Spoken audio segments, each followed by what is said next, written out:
This video covers Part 2 of Lesson 9-2 for Secondary 1 Math, Congruence. So we're picking up at number 8. So we want to prove whether or not triangle DEF is congruent to triangle LMN using the angle side angle postulate. So this is a lot like number 6, so you can refer back to that one. Please pause the video and take a minute to work out number 8. Okay, so hopefully you've worked through finding the different angles and side lengths that you can. I used the Pythagorean theorem here in the red to solve for the side length ln, because I had two sides of the right triangle. I could solve for the third using the Pythagorean theorem. Then I used the fact that the sum of the angles in a triangle is 180 degrees, and found that angle M is 28 degrees and angle F was 62 degrees. So I'm going over here looking like I need an angle and then a side, so that's got to be the included side, and then an angle. And as I looked at this, I thought, oh, I think I got it. We're going to take this right angle, so we're going to do angle D is congruent to angle L, and we see up here that those are corresponding as well. Then we also see that in red here, this side is 33 meters. So that would be DF, segment DF, is congruent to LM, or LN. Okay, and that worked as well with our corresponding sides. And then you have angle F and angle N. And these are also congruent, both 62 degrees. So angle F is congruent to angle N. So we have angle side angle, so we can state that triangle DEF is congruent to triangle LMN.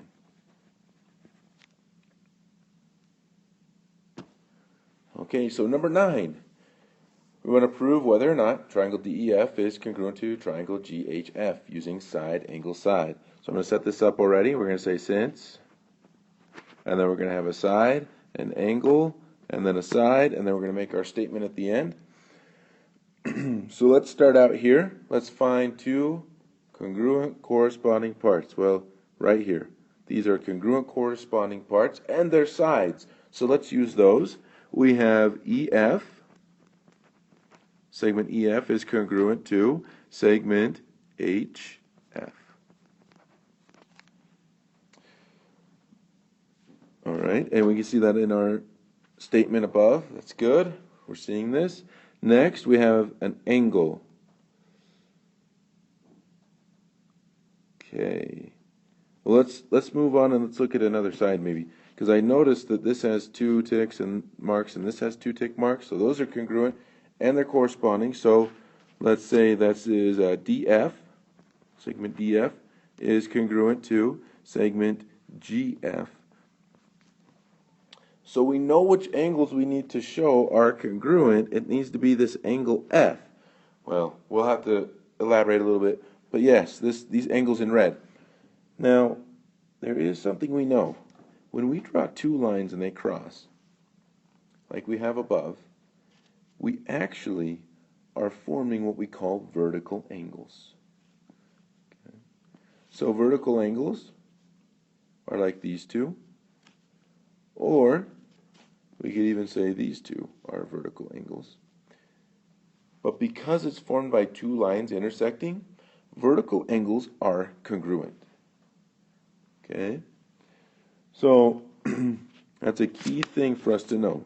Vertical angles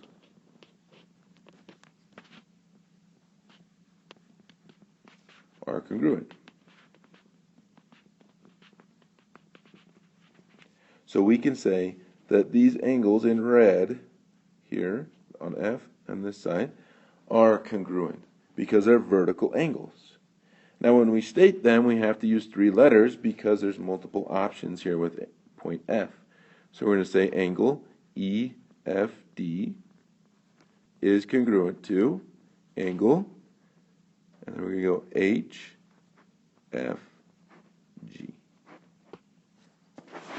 So now we have side angle side, which allows us to say that triangle DEF is congruent to triangle GHF.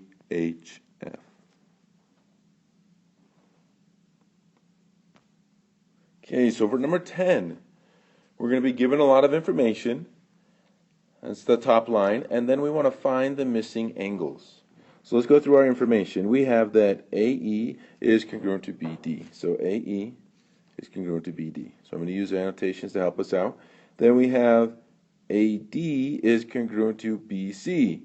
So AD here is congruent to BC. All right, so next we know that AB, ED, and CD are the same. So AB, ED, and CD. Well, that's nice. We've shown now with just sides, looking at our sides, we can talk about these triangles. So let's look at some angles real quick. We got the measure of angle ADE. So we're starting at A, going to D, and to E. That would be this angle here, which is 35 degrees. Then we have the measure of BDC, so B to D to C is going to give us 77 degrees. So this is our given information, and we want to find the missing angles. Well, we can only start with one thing. We know that all the angles that form a right angle, so these three added together would create 180 degrees. So we can go with 180 minus 35 minus 77, and that will give us the measure of angle ADB, which is the one we don't know yet. So 180 minus 35 minus 77 gives us 68. So this would be 68 degrees, which is awesome, but we still can't say anything else. We don't have any other things that can help us in deciding the angle measures of our other angles. So, can we say anything about our triangles? Hopefully you're noticing that each triangle has three sides, and they're congruent to the corresponding three sides of another triangle. So by side, side, side,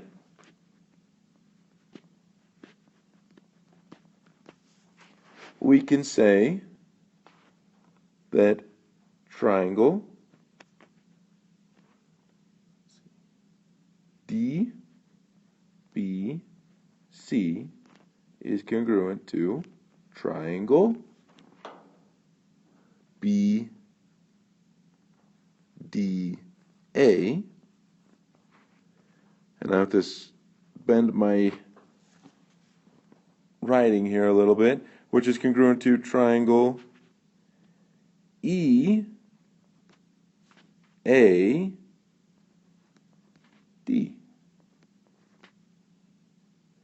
And since these triangles are congruent,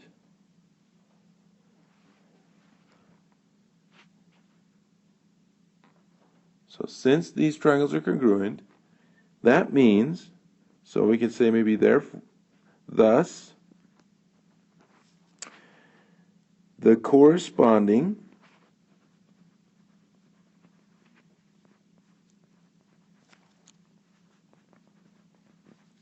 angles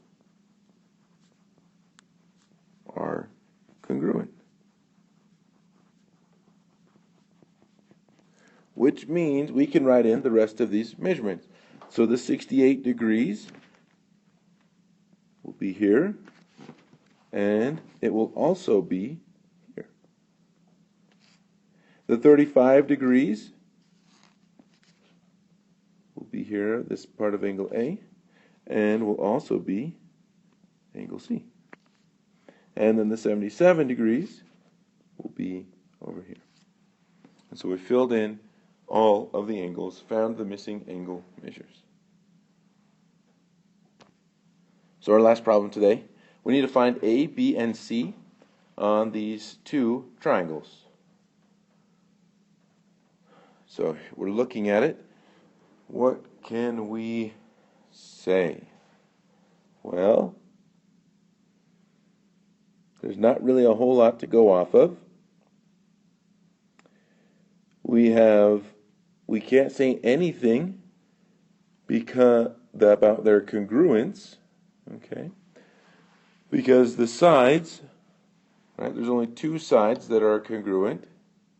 So we have these two, which would be corresponding congruent sides, and then we have this one, which would be corresponding congruent sides. But we don't know what angle B is. We know the other one. And we can't assume that it's 92 degrees. So we can't do angle, side angle, all they're congruent, and then just start going. To help us find these, we actually have to think back about isosceles triangles. Okay? And we need to know a couple things about them. So isosceles triangles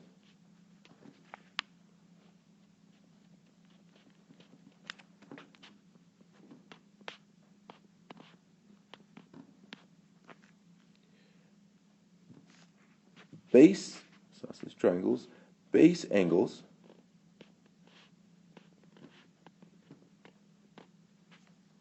are congruent.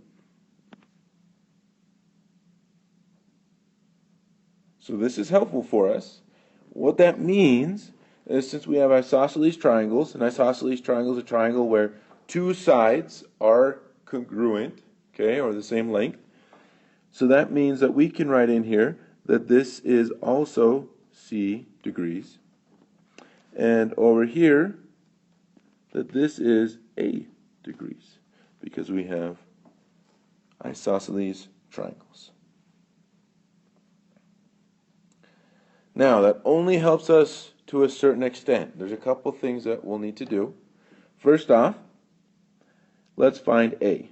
So to find A, we know that sum of the angles of a triangle is 180. So we can do 180 minus 92, and that would give us both A's, right?